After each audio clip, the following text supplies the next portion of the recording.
Je vais reprendre une certaine partie de choses qui ont été déjà indiquées ce matin et vous allez voir beaucoup de résonance, je pense. Je ne vais pas vous présenter tout le système Antescofo, je vais principalement parler en fait du traitement du temps et de comment il faut concevoir le temps dans Antescofo.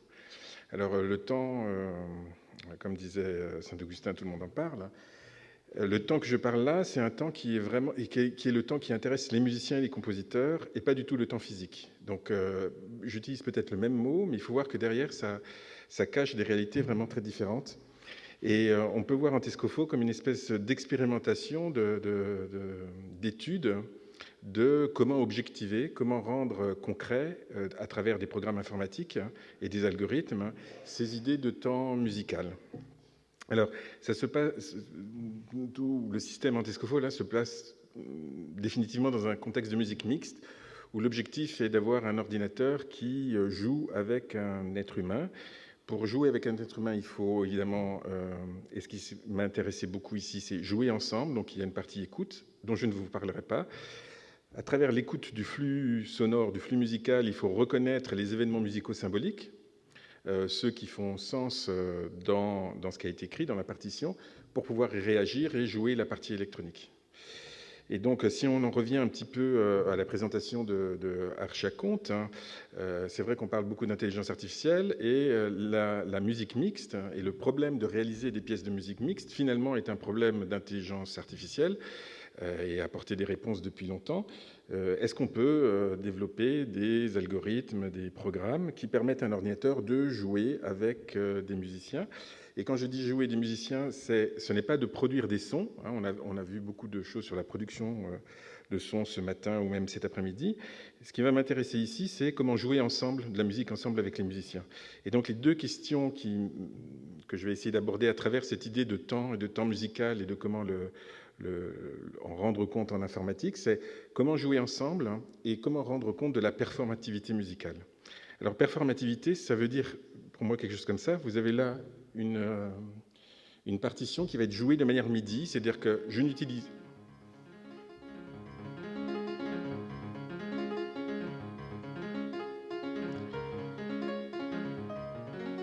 Alors, vous reconnaissez peut-être un morceau célèbre de Liszt, un soupir, hein, et il n'est joué qu'en MIDI, c'est-à-dire je ne joue, c'est pas moi qui joue, mais c'est l'ordinateur ne le joue qu'avec les informations qui sont disponibles dans la partition. Et on voit que c'est pas très bon, surtout si on le compare à ce qu'est capable de faire un interprète humain. Bon, alors évidemment, vous vous faites un peu avoir par le son du piano qui est meilleur, mais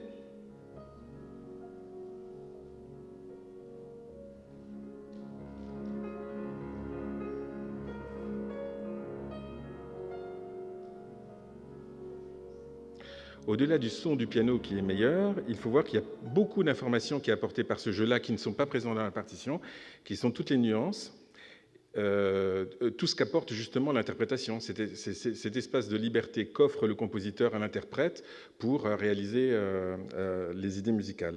Et ce qui va m'intéresser ici principalement, en fait, c'est la liberté temporelle qui est accordée par le compositeur à l'interprète pour réaliser sa pièce.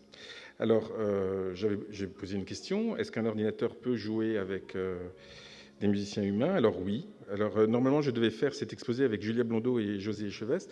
Julia est retenue par les répétitions de son concert qui aura lieu vendredi soir. Voilà un extrait d'une pièce, pas celle de vendredi soir, mais d'une autre, où vous voyez en fait le tableau de bord, un peu ce qu'a pu vous montrer Thomas à l'exposé précédent. Donc, vous avez Antescofo qui tourne. Et donc là, vous avez en fait un altiste et de l'électronique. Il y a assez peu de notes d'alto, vous les voyez en fait défiler en haut, au fur et à mesure qu'elles sont reconnues. Et vous voyez en bas, ici,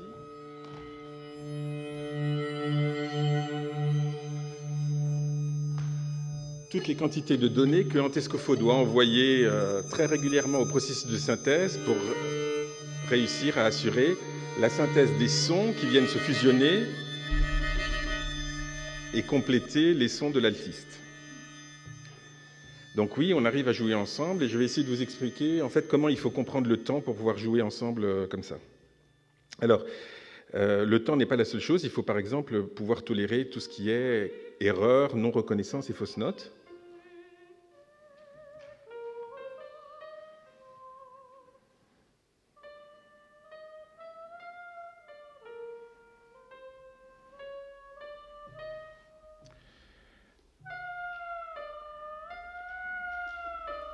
Donc vous voyez que là, le système est capable de suivre, hein, et en fait, il est capable de suivre principalement à cause des relations temporelles, parce que les relations de hauteur sont vraiment faussées.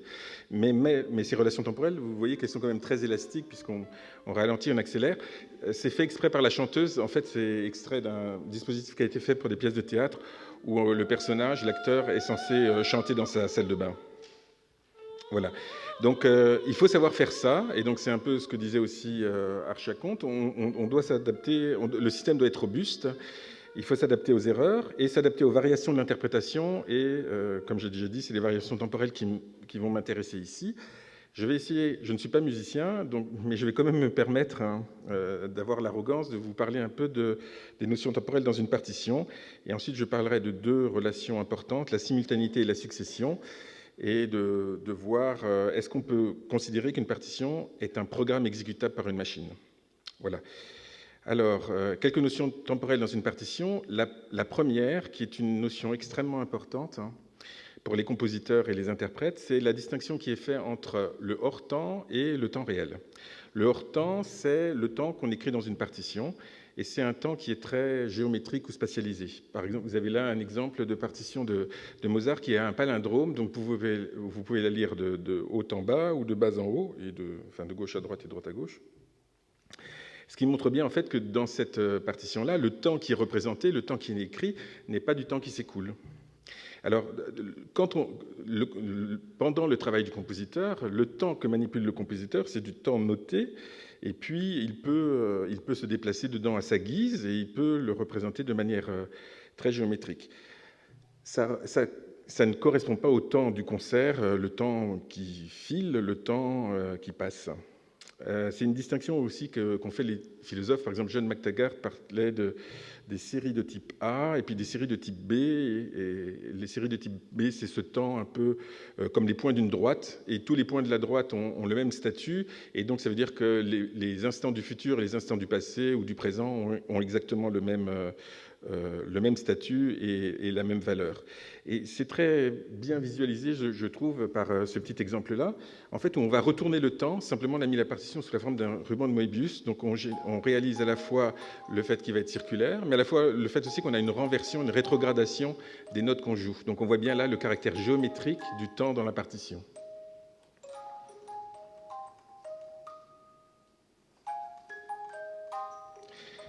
Évidemment, ce hors-temps, donc c'est un mot français, on parle plutôt de temps différé en anglais, s'oppose absolument au temps réel de la performance, où quand une note est faite, elle est faite, on ne peut pas revenir dessus. Et là, par exemple, on a une vidéo de la mise en œuvre d'une partition de Steve Reich. Cette partition est un processus. Voilà, quand on a lâché évidemment les micros, eh bien, on ne peut plus revenir en arrière. C'est le temps qui passe et ce que Philippe Manoury appelle le vif de la performance. Voilà.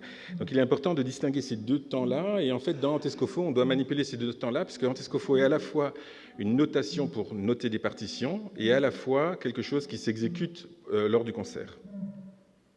Alors dans la partition, eh bien, on voit dans une partition un objet symbolique, et donc souvent on y pense comme notant des choses qui sont discrètes et symboliques, hein, mais en fait les choses notées peuvent être aussi continues. Alors on a évidemment des événements instantanés comme l'attaque d'une note, mais les notes ont une durée, et donc on a des choses continues qui apparaissent, et au-delà de la durée des notes, on a des changements continus de paramètres, hein, par exemple quand on parle de glissando, de vibrato ou d'accélérando, on a bien des changements continus. On a d'ailleurs développé pour des notations graphiques. Là, vous avez un petit extrait de la partition d'articulation de Ligeti, qui est censé rendre compte de manière un peu analogique des différents paramètres qui varient dans la partition.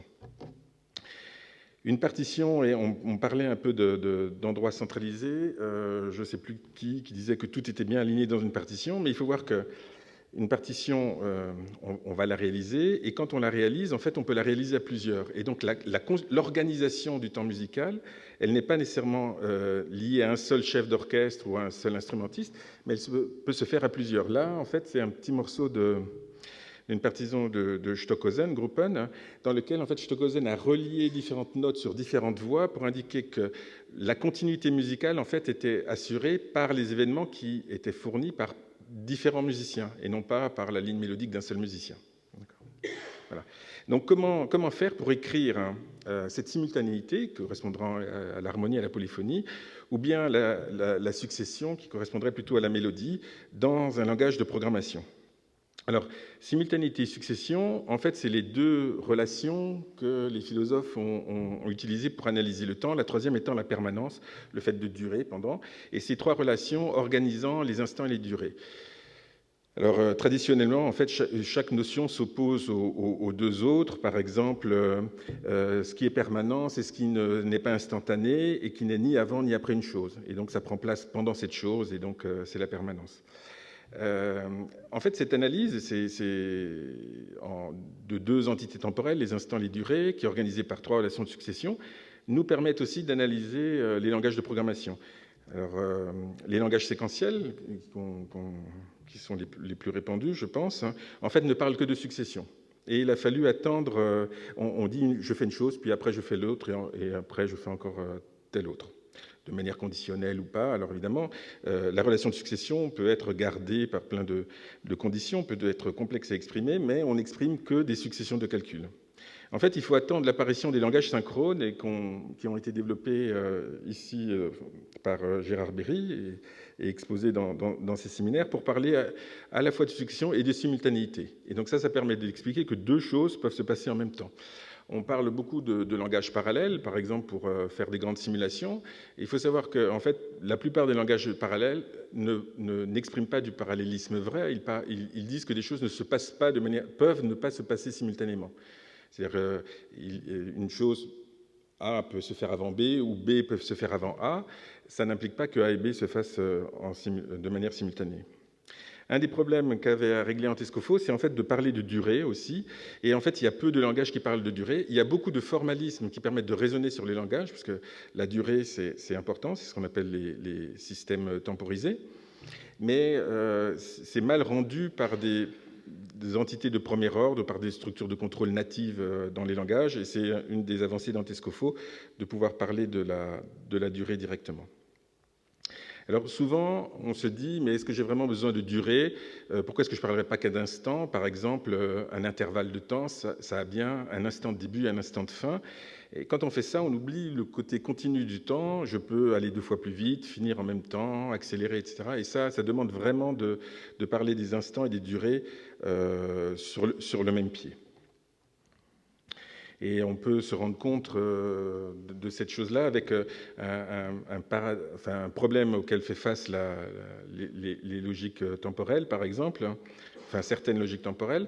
Certains prédicats sont définis en des instants, mais ont besoin n'existent que sur un intervalle. Par exemple, pour une lampe, être allumée, si vous la définissez, si elle est allumée à un instant donné, au moment où vous fermez l'interrupteur, est-ce qu'elle est allumée ou éteinte? Alors, eh bien, ça n'a pas tellement de sens parce que c'est comme la vitesse d'une voiture. La vitesse instantanée, c'est défini en un point, mais pour la calculer, il faut que votre voiture elle ait roulé un petit peu, même sur un tout petit intervalle. On a ce même genre de problème entre durée et instant. Voilà. Et puis, quand on parle du temps, on pense souvent au temps physique, donc aux horloges, et donc une manière assez particulière, en fait, de donner une date, de localiser les événements dans le temps. Mais on peut parler de temps sans faire référence à une date, de manière purement relationnelle ou événementielle. Et donc, ce serait une approche dans laquelle on voit plutôt les événements comme créant le temps, plutôt que de supposer le temps comme préexistant avec les événements qui prennent place dedans. Donc c'est un peu la querelle entre Newton et Leibniz. Newton pensait par exemple que l'espace préexistait, était une scène vide dans laquelle les objets venaient se localiser. Et Leibniz avait l'idée que l'espace, les relations spatiales étaient plutôt quelque chose de relationnel. Donc je suis à droite de quelque chose, mais si cette chose n'est pas là, je ne peux pas être à sa droite. Et bien c'est la même chose pour le temps. On peut voir le temps de manière relationnelle, de se dire je fais des choses en même temps ou après, et non pas nécessairement avec une date connue dans un temps préexistant qui serait une référence globale et partagée par tout le monde. Alors un exemple connu, c'est la division du jour par les heures. Et par exemple chez les Romains, mais ça a persisté aussi au Moyen-Âge, les heures étaient définies comme la 12e partie du jour allumé. Alors, on ne dit pas jour allumé, du moment de la journée où il y a du soleil. Et ce qui fait évidemment que les heures étaient plus courtes en hiver qu'en été, ce qui amenait les soldats romains, quand on leur disait on va au prochain camp, il y a 3 heures de marche, à demander si c'était 3 heures de marche d'été ou 3 heures de marche d'hiver, parce que ça ne correspondait évidemment pas au même effort. Alors, si je dois exprimer une loi physique avec des durées comme ça qui sont très dépendantes du contexte, ça va être compliqué. Ça ne va pas être la même loi pour décrire la chute d'une pierre en été ou en hiver. Par contre, c'est particulièrement adapté pour régler nos activités humaines. Finir en même temps, c'est typiquement du temps relationnel. C'est à travers des événements que je me coordonne et non pas à travers des dates. Voilà, donc on voit un peu toute la complexité des relations temporelles que je dois gérer. Ces relations temporelles, elles sont exprimées dans une partition. Est-ce que je peux voir la partition comme un programme et donc l'exécution de ce programme comme l'interprétation de la performance de cette partition? Et donc ça, c'est créer un parallèle entre partition et programme, et ce parallèle est tentant à faire parce qu'on retrouve un petit peu les mêmes étapes ou les mêmes phases entre une partition et un programme. On a une phase de composition qui correspondrait à une phase de spécification du programme, on a un compositeur qui correspondrait à un programmeur, on a l'écriture de la partition qui réfère à sa dénotation, la production musicale, de la même façon qu'une expression va référer à son évaluation et à la valeur évaluée. Alors, c'est vrai, on peut faire ce parallèle, et c'est ce qu'on va faire dans la suite d'Antescofo, mais j'allume les warnings. Il ne faut pas pousser ce parallèle trop loin. Une partition n'est pas un programme, en particulier parce que la volonté du compositeur n'est pas de tout mettre dans la partition, mais de justement laisser cet espace de liberté pour l'interprétation. Guerrero Mazzola parle d'un geste gelé, et la partition comme un geste gelé qu'il faut dégeler par l'interprétation, et Adorno parlait de l'état solide de la partition et de l'état liquide de la performance. Ce qui m'intéresse ici, c'est l'écart entre ce qui est donné dans la partition et la performance, mais l'écart temporel. Et donc, de ce point de vue-là, on peut se dire que finalement, l'exécution d'une partition, du point de vue des relations temporelles qu'elle contient, correspond un peu à une déformation de cette partition-là. On va la froisser. Ce n'est pas un froissement qui est fait au hasard, c'est un froissement intentionnel, parce qu'il va être porteur de sens musical, par exemple. Et donc, pour faire face à ce problème-là, Antescofo, en fait, va utiliser ce qu'on appelle une partition augmentée. Donc, la partition augmentée contient les événements musicaux qui vont être produits par le musicien humain. C'est ces événements musicaux qu'on va reconnaître dans le flux musical. Ces événements musicaux sont décorés ou reliés à des actions électroniques. Et simplement, en fait, il y a encore une petite augmentation qui est que dans un programme Antescofo, on ne décrit pas simplement les actions électroniques à faire, mais on décrit leur temporalité relativement à la temporalité des événements musicaux. C'est ce que j'appelle les synchronisations. Donc, la synchronisation des actions électroniques, elles prennent en compte les informations qui viennent du musicien lors de la performance. Donc ces informations, c'est des informations de telle note a été produite, tel événement musical a été produit, et puis une information de tempo qui correspond à une espèce de vitesse de production des événements. Et ces informations-là vont compléter la planification qui est faite dans Antescofo pour exécuter les actions électroniques au bon moment. Et le résultat est une performance mixte dans laquelle on a à la fois une partie électronique et une partie humaine. Alors, si je regarde ce qui se passe dans cette espèce de jeu-là, de mise en œuvre d'une partition avec une partie électronique, c'est un jeu à 3. Il y a un compositeur qui a écrit la partie électronique et la partie à destination de l'instrumentiste humain. Cet instrumentiste humain va réaliser la partie qui lui est destinée, mais avec une temporalité propre à l'interprétation. Et en fait, on va demander donc à l'ordinateur d'adapter les actions électroniques à la nouvelle temporalité qui a été donnée. Alors, si on regarde une pièce, on a déjà vu en fait un petit extrait de cette partition-là. Là, c'est la partition d'Anthem 2 de Boulez. En fait, la temporalité des actions électroniques est décrite beaucoup par des déclenchements. Donc là, ce qui va nous intéresser, c'est principalement d'aligner des débuts ou des évaluations de calcul avec des événements musicaux. Par contre, vous avez, alors on ne voit pas très bien, je suis désolé, sur le fragment de partition de droite de Julia Mondo, en fait, vous pouvez voir qu'il y a beaucoup plus de notation un peu continue, il y a beaucoup de zigouillis graphiques, si j'ose dire. C'est parce qu'en fait, il y a beaucoup de paramètres là qui sont vus de manière continue, et ce qui va nous intéresser aussi, c'est non seulement du déclenchement correspondant à des événements instantanés, mais la prise en compte du tempo, des vitesses relatives. Voilà. Donc, qu'est-ce qu'on écrit dans la partition augmentée? Alors, une partition, enfin, oui, on peut voir ça comme un agenda.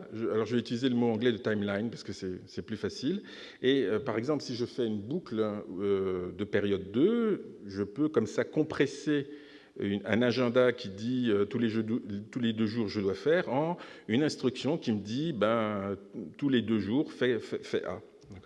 Et donc, finalement, on peut voir un programme comme la description d'une espèce de partition, mais sous forme intentionnelle. Donc, la distinction intentionnelle-extensionnelle, là, vient des mathématiques. Quand vous définissez un ensemble par extension, vous donnez tous ces éléments. Donc, une partition la plus simple, la plus classique, ça correspond à donner la suite des notes à produire par le musicien, et c'est la forme la plus usuelle dans une partition.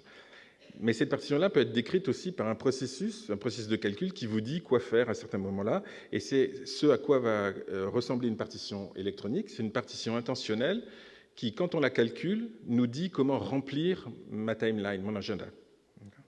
Alors, on doit exprimer un certain nombre de relations temporelles, par exemple des relations de succession. On a vu qu'elles étaient importantes. En fait, en Antescofo, vous avez 4 formes de relations de succession. Il y a la juxtaposition, qui consiste à dire que A se fait en même temps que B.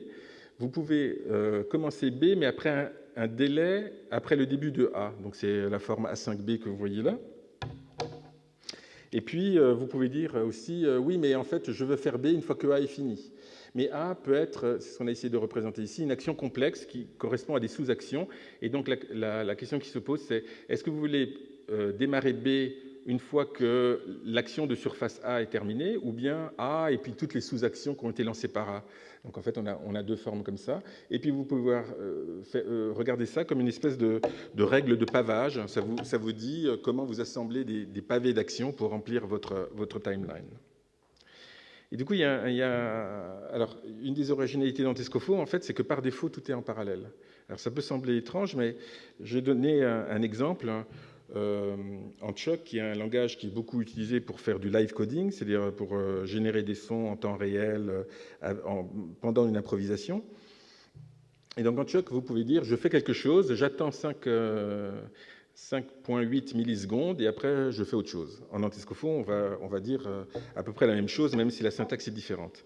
Alors, donc les 2 programmes se ressemblent énormément, mais en fait, il y a une distinction très forte, très grande, c'est que si vous prenez ces petits morceaux de programme et que vous les mettez dans une boucle, alors dans Choc, vous allez écrire la boucle là tant que, voilà, je fais quelque chose et puis j'attends 5,8 secondes et je fais autre chose. Et donc, supposez que votre quelque chose prend du temps. D'accord ? Et en fait, là, si ça prend du temps, vous faites 2 millisecondes, mais après, vous attendez tout le temps pour faire do something, etc.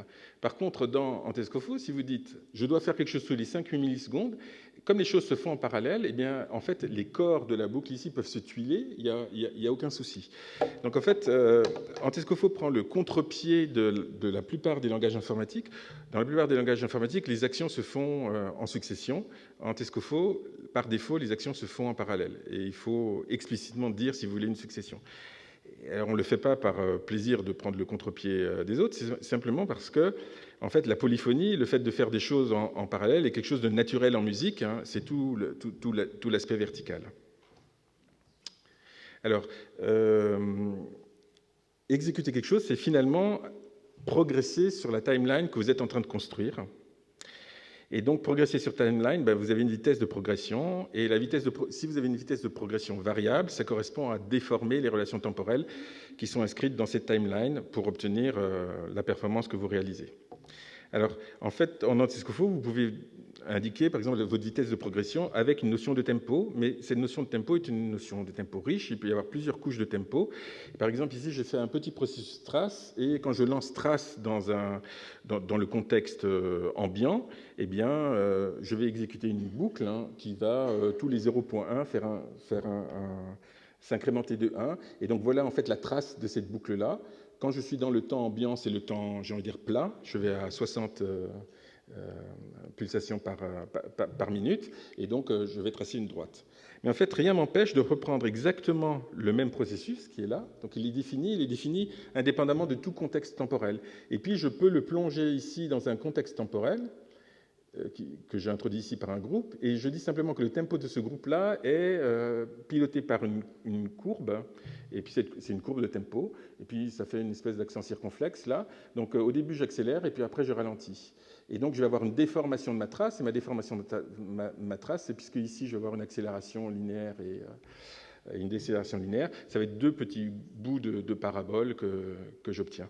Et puis évidemment on peut le faire de manière arbitraire, donc là, pardon, tac, tac, tac, voilà. Là, j'ai plongé ma trace dans un groupe qui lui-même était défini dans le groupe qui était dans le tempo T1. D'accord ? Donc, en fait, j'ai deux imbrications de tempo là qui me modulent l'activité que je suis en train de faire. Alors, les courbes de tempo, ça existe dans d'autres langages. Ce qu'on ne peut pas faire dans d'autres langages facilement, c'est les empiler, c'est avoir des contextes temporels dépendants. Et puis, dans ces langages, souvent, par exemple, on a cité Live, en fait, les courbes de tempo vont être des vraies courbes qu'on écrit de manière graphique. Et alors, c'est très bien parce que c'est très expressif, mais c'est pas bien parce que c'est pas très intentionnel. On a du mal à réutiliser ces instructions. Par exemple, supposons que que j'ai un groupe d'actions que je dois faire en séquence, mais que je veux appliquer dessus un rubato. Donc un rubato, c'est vous accélérez un petit peu, puis vous ralentissez, mais à la fin des actions, vous êtes dans les temps. Donc je peux très bien dire que ma courbe de tempo, pardon, la courbe réalisant un rubato, c'est une courbe qui fait comme ça, qui part d'une valeur de base du tempo, qui monte jusqu'à une valeur maximale, descend jusqu'à une valeur minimale, et puis il revient. Alors ça, je pourrais le dessiner dans Live, par exemple, mais dans Antescofo, je peux faire une fonction qui définit mon rubato en fonction de mes trois valeurs base, max et min, avec les intervalles correspondants, et je peux l'appliquer comme tempo à n'importe quel groupe. Et ça, c'est ce qui est permis par l'abstraction de l'écrit et qu'on n'arrive pas avec l'extensionnalité du graphique. Alors, la performance, là vous avez vu que je réglais la vitesse de progression sur une timeline par rapport à une courbe de tempo. Ici, ce qu'on peut faire, c'est pas ça qui est le plus important en Antescofo, c'est pas le plus original. Ce qui est le plus original, c'est que je peux régler la vitesse d'une timeline par rapport à la progression sur une autre timeline. Et ça va nous permettre de répondre à la question jouer ensemble. Parce que, en fait, ma timeline de référence, ça peut très bien être le musicien externe. Et donc, en fait, je vais dire comment je fais mes actions électroniques en fonction de la progression du musicien externe. Voilà. Une autre chose importante qu'on se rend compte en fait dans les programmes qu'on écrit en Antescofo, c'est que souvent le musicien est amené en fait à enregistrer des informations temporelles à un moment donné et la réutiliser pour les rejouer sur un autre système. Par exemple, vous avez vu l'exemple de José Miguel ce matin, dans lequel les données temporelles qu'on enregistrait en entrée, c'était les mouvements, c'était des vrais mouvements là, du percussionniste, et ces données temporelles-là vont être appliquées en fait à des relations temporelles ou à d'autres changements de paramètres sur les processus de synthèse. Alors vous voyez que là, en fait, je parle de tempo, je vais essayer de vous montrer que les tempos, on peut en hériter, que ces tempos, ces progressions sur la timeline, elles peuvent venir de l'environnement de l'extérieur. Et donc, notre problème à nous, c'est non pas qu'on a un seul temps, mais c'est qu'on en a plusieurs et qu'il faut les coordonner. Et pour coordonner ces temps-là, en fait, on utilise un outil qu'on appelle des diagrammes temps-temps, un peu comme les physiciens parlent de diagrammes temps-espace pour représenter des mouvements.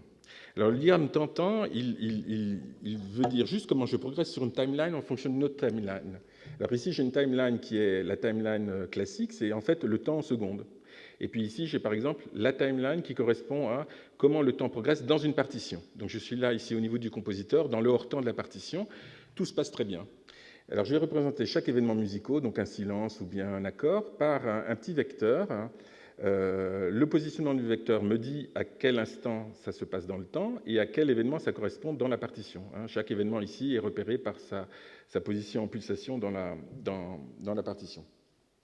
Et puis le tempo me donne le temps, et puis si j'ai par exemple ici une partition, tant que l'indication de tempo reste constante, je suis sur une droite et puis je change, et en fait tout est correctement bien aligné.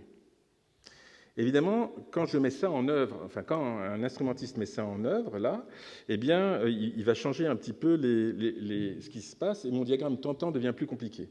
Donc j'ai toujours la représentation de mes événements musicaux, et supposons ici que j'ai un événement musical qui se passe, c'est la première note que j'ai. Normalement, je devrais démarrer avec un certain tempo, par exemple 60, mais il se trouve que le musicien va jouer à 55, et donc la date du prochain événement attendu sera à cette position-là, alors qu'elle est prévue à cette position-là dans la partition.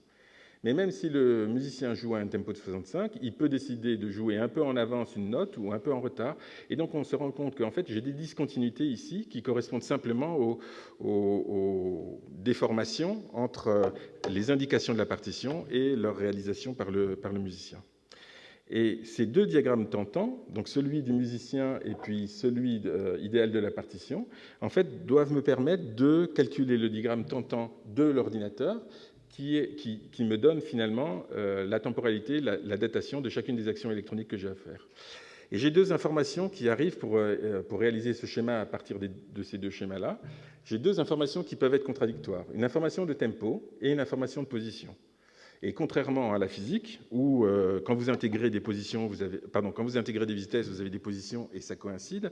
Ici, comme on a un homme dans la boucle et puis qu'il peut prendre des décisions arbitraires en fonction de la manière dont il va jouer la musique, eh bien, ces deux informations peuvent être contradictoires. Et c'est la manière dont on construit une courbe de datation ici en fonction de ces deux informations-là. Il n'y a pas une seule réponse possible, il y en a plusieurs. C'est ce qu'on appelle des stratégies de synchronisation. Et les stratégies de synchronisation dépendent beaucoup du contexte musical. Certaines sont bonnes dans un contexte, d'autres dans un autre contexte. Alors, une stratégie de synchronisation classique, c'est par exemple ce qu'on appelle la stratégie tight, c'est de faire confiance à la position d'abord. Donc si on détecte un événement musical, on dit vous êtes à cette position-là. Donc même si le tempo me dit non, tu es un peu avant ou un peu après, au moment où j'ai une nouvelle information de position, j'oublie ce que je savais avec mon tempo et puis je saute à la bonne position. J'effectue ma correction. Donc ça, c'est une stratégie qui vous permet de vous aligner, par exemple, de manière très forte sur les événements musicaux. Évidemment, entre deux événements musicaux, je n'ai pas d'information, et donc à ce moment-là, j'utilise l'information de tempo pour pouvoir dater les actions qui se passeraient entre deux événements musicaux. À l'inverse, on peut avoir une stratégie très souple qui est de dire je ne veux pas regarder les informations de position, je vais uniquement regarder les informations de tempo, et à ce moment-là, vous allez garder toujours l'allure générale, mais vous serez moins aligné en position. Et puis, entre ces deux positions-là, vous avez plein de stratégies intermédiaires, et on a une stratégie qui ressemble beaucoup à la poursuite missile contre missile. À chaque instant, un missile un lantimissile azimute le missile, il calcule une erreur et il dit qu'il veut rattraper l'erreur en un temps donné. Voilà. Donc finalement, d'une certaine manière, dans Antescofo, gérer le temps, gérer la performance, ça correspond en fait à synchroniser, à aligner des lignes de temps, sachant qu'il y a des lignes de temps privilégiées, celle correspondant au musicien qui est réalisée à l'extérieur d'Antescofo, et puis les lignes de temps à l'intérieur. Cet alignement des lignes de temps, on appelle ça un scope temporel. Ça correspond à un système de datation, et un scope temporel a besoin de deux informations, des événements qui sont partagés, des événements qu'une ligne de temps est capable de voir dans l'autre ligne de temps, et puis une estimation de passage du temps.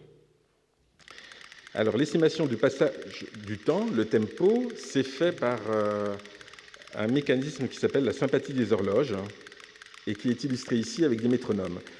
Les métronomes, vous voyez, là, ils sont déphasés, et puis on va les mettre sur des canettes, juste parce que ça permet de mieux transmettre l'énergie mécanique entre les métronomes. Quand on a cette énergie mécanique qui est transmise, on a un terme de couplage, et ce terme de couplage permet en fait au métronome petit à petit de s'aligner. Il y en a encore un qui résiste. Et puis voilà, ils sont bien synchronisés. Donc ce phénomène avait été repéré par Huygens, et en fait on va utiliser ce phénomène-là dans Antescofo. On va supposer en fait que le musicien a une espèce d'horloge intérieure qui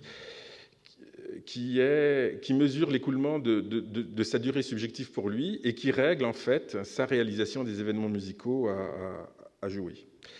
Et donc, on a une observation extérieure de cette horloge, on a une observation extérieure qui correspond à la production des événements musicaux. Donc, on suppose que ces événements musicaux doivent arriver à une certaine date. Si l'occurrence de l'événement arrive un peu après, eh bien, on sait qu'on doit ralentir l'horloge dans Antescofo qui mime l'horloge qu'on veut synchroniser avec l'horloge chez le musicien. Et si elle arrive un peu après, un peu avant, pardon, on doit non, un peu après, je ralentis, un peu avant, j'accélère. Voilà. Et donc, finalement, ça nous permet d'inférer le tempo du musicien. Cette information de tempo est donnée avec l'information du repérage des événements dans le flux musical, et ce sont des informations qui sont utilisées par la machine réactive et temporisée pour faire progresser les timelines qui sont gérées de manière interne en Antescofo et réaliser les actions électroniques. Alors ça, c'est peut-être une remarque plus pour les gens qui ont fait du PostScript ou des logiciels de dessin vectoriels sur ordinateur. En fait, on sait que, par exemple, en PostScript, on dessine, mais on dessine dans un repère, et une des forces du langage est de pouvoir appliquer des transformations à ces repères-là. Par exemple, on ne sait pas dessiner une ellipse en PostScript, on ne sait dessiner qu'un cercle, et pour dessiner une ellipse, il suffit en fait de déformer l'axe des X et l'axe des Y. Et ce qu'on fait. Donc, d'une certaine manière, en fait, Antescofo fait ça à tous les niveaux. D'abord au niveau de la composition, puisque le compositeur peut décrire des temporalités complexes et des couches de temps, et puis aussi à la performance pour s'adapter aux musiciens. La différence avec des transformations géométriques qu'on applique sur des dessins vectoriels, c'est que le temps, ça s'organise dans le temps, et quand il est passé, c'est fini. Je ne peux pas revenir en arrière. Le temps, je dois gérer à la fois des choses événementielles, des ponctuelles, atomiques, et puis des durées. Et les calculs sont causaux. Je n'ai pas de boule de cristal, donc je ne peux faire mes transformations qu'en fonction de mes informations du passé. Je n'ai pas d'informations qui viennent du futur, à part celles qui sont écrites dans la partition. Une partie des transformations provient de l'environnement. Je me synchronise avec le musicien. Et comme je l'ai déjà expliqué, en fait, certaines relations, par exemple la correspondance entre un tempo et position, ne doivent pas être vues dans un sens physique strict. Le tempo n'est pas une vitesse, parce que quand j'ai un musicien dans la boucle, j'intègre son tempo, je n'obtiens pas sa position. Alors, un exemple de ce que ça permet de faire, c'est de travailler de manière très fine le phrasé de séquences d'électronique. Donc là, par exemple, dans cet exemple, Julia Blondeau voulait en fait avoir d'abord sur la séquence musicale qui a réalisée, le long de cette flèche, il fallait accélérer d'abord et puis un peu ralentir. Mais si j'écris les vraies valeurs de notes en prenant compte les vraies durées des notes, en prenant compte l'accélération et le ralentissement, ces durées-là, j'aurais pas pu les écrire dans une partition classique et ça aurait été extrêmement pénible. Donc, en fait, on va utiliser ce qu'on fait avec du papier millimétré.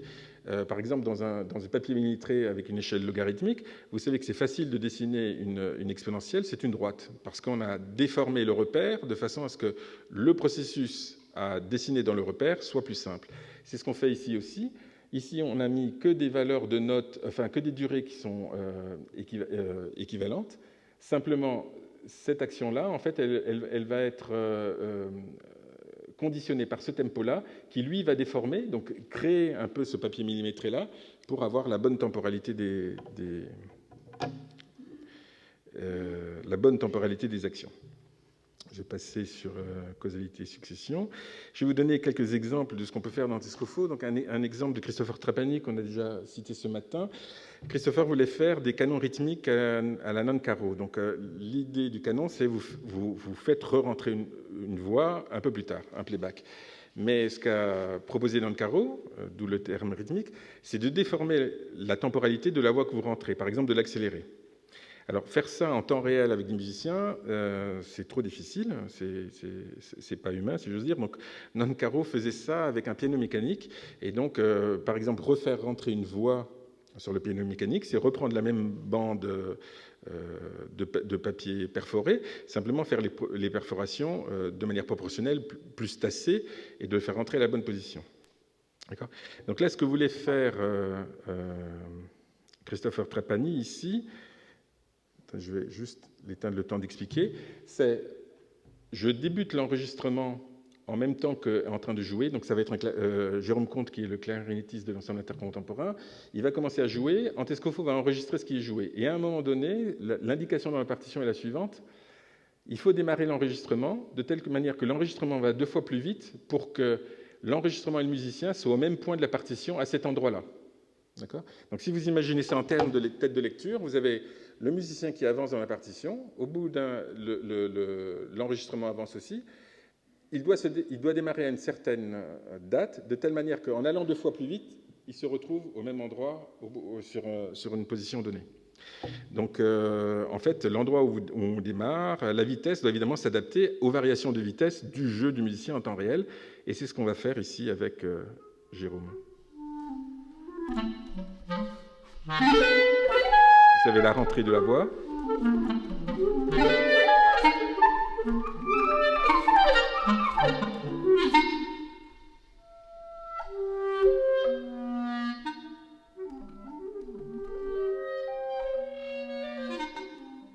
Voilà, donc ce travail n'est qu'une esquisse, mais il montre en fait tout le jeu que permet Antescofo sur les temporalités et les différentes couches temporelles qu'on peut gérer.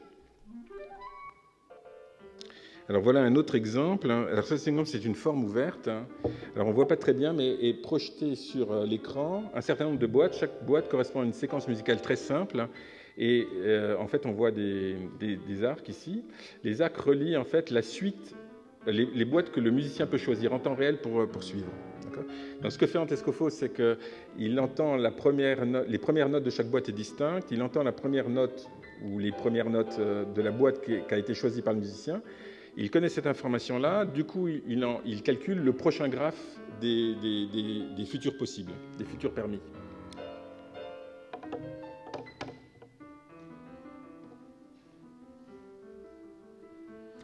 Voilà, et là c'est juste un exemple parce que José n'est pas là, mais pour vous montrer un exemple dans lequel Antescofo ici est utilisé par un groupe de musique électronique.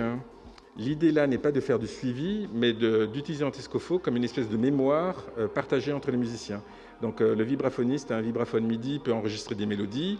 On ne voit pas sur scène, mais il y a quelqu'un au synthétiseur qui est capable d'utiliser ces mélodies, de changer les timbres, de stocker des configurations qu'il veut réutiliser plus tard. Et puis il y a le bassiste qui peut changer les rythmes ou les imposer ou les recevoir sur le click-track. Voilà. Je ne vais pas rentrer sur le suivi de gestes, puisque José Miguel en a parlé ce matin, et je voulais conclure avec un certain nombre de remarques. Les perspectives. Alors, Antescofo est de loin la fin de l'histoire. Il y a beaucoup de choses à améliorer encore. Il me semble qu'il y a 3 grandes directions de recherche encore. L'expressivité. Alors, pour vous donner un exemple, dans les partitions de José Miguel ou de Julia, on est à peu près de l'ordre de 1000 lignes de code par minute. Donc ça veut dire qu'en fait, si vous voulez faire un opéra, c'est un objet en termes de code qui est quand même très gros. Et donc, on a des problèmes de comment s'abstraire et comment faire des choses plus concises. Voilà. La concision n'est pas simplement pour épargner du travail au compositeur, mais c'est aussi, si on a des choses plus concises, on a une notation qui rend un travail compositionnel possible. Sinon, je suis dans la réalisation d'un programme et ça ne va pas permettre d'exprimer ou de réfléchir à travers le langage sur des idées musicales. Alors, on a des solutions de type informatique, on a une notion de processus en Antescofo, on a une notion d'acteur. Il y a d'autres notions informatiques qui peuvent être utilisées pour augmenter l'abstraction et l'expressivité des constructions à mettre en œuvre pour exprimer une partition. Néanmoins, une partition va garder, surtout en musique électronique, une complexité descriptive énorme. Alors la complexité descriptive, vous l'avez vu sur l'exemple de Julia avec toutes les courbes qui envoient des paramètres, vous l'avez vu avec tous les exemples de Thomas sur les interfaces. La notion de preset, par exemple, c'est quelque chose qui change la vie. Le son musical est un objet extrêmement complexe. Pour le produire, il faut énormément de données, des données qui bougent dans le temps. Comment faire, et donc la description d'un son ou d'une œuvre musicale demande beaucoup de données. Comment faire pour rendre ces données plus symboliques, pour pouvoir les manipuler plus aisément, les stocker, les retrouver sans problème, même si le temps passe, même si les langages ou les implémentations changent. Puisque j'ai fait le parallèle, avec néanmoins beaucoup de bémols, entre un programme et une partition, un programme a une sémantique, c'est ce qu'on veut lui faire faire. Donc, quelle est la sémantique musicale d'une partition? Donc, l'idée d'une sémantique musicale est quelque chose qui est extrêmement débattu. Je ne veux pas du tout rentrer dans ces débats-là, parce que je ne pense pas qu'Antescofo peut y apporter grand-chose. Mais par contre, ce qu'on peut remarquer, c'est que ce qu'on essaye d'écrire, ce qu'on essaye de capturer souvent dans Antescofo, c'est quelque chose qui est de l'ordre du mouvement ou du geste. Alors, c'est un mouvement ou un geste dans un temps qui est un temps à la fois événementiel, donc discret, mais aussi continu. Donc on a un modèle de temps un peu hybride, et puis on a cette idée de geste, c'est-à-dire de choses qui changent dans un temps qui est un peu hybride. Voilà. Donc comment décrire simplement, efficacement, ce genre de choses, cette idée un peu abstraite de geste et de mouvement, que ce soit un chemin dans un espace tonal ou bien un changement de rythme pour se fondre vers d'autres rythmes. Derrière tout ça, ou devant tout ça, ce sont des problèmes de notation. Donc la notation qui, pour la musique et la musique contemporaine, doit faire face à de nouvelles dimensions. Comment noter des interactions, des formes ouvertes, de nouveaux paramètres qu'il faut prendre en compte. On a de nouvelles interfaces. Faut-il les faire de manière graphique, de manière tactile, voilà. Il y a plein de... et la question qui est un peu en sous-texte d'Antescofo, finalement, Antescofo, on le voit à la fois comme une partition qui peut servir pour le compositeur au moment de la composition, mais aussi comme un programme qui s'exécute. Et donc, je défendrais l'idée qu'une propriété importante pour les notations serait d'être exécutable. Voilà. Peut-être que... Oui, je vais finir là. On peut voir finalement le travail qu'on a fait sur Antescofo comme une espèce d'enquête un peu sur le temps musical et comment l'attraper de manière informatique. Non, c'est pas Stéphane, c'est Madame Langer, qui était philosophe américaine, dans Feeling and Form en 1952, disait que la musique rend le temps audible, hein, à la fois sa forme et sa continuité sur le plan sensible. Moi, j'ai envie de poursuivre en disant, mais si la musique est effectivement cet art du temps, mais de quel temps s'agit-il? C'est certainement pas le temps de la physique. Donc il y a une spécificité du temps musical. Quelles sont ses relations avec le temps psychologique? Mais quelles sont ses propriétés? Et est-ce que ces propriétés, je peux les attraper suffisamment, les rendre suffisamment effectives, objectives, hein, pour qu'elles rentrent dans un ordinateur, hein? Antescofo est un premier pas dans ce chemin-là. Merci.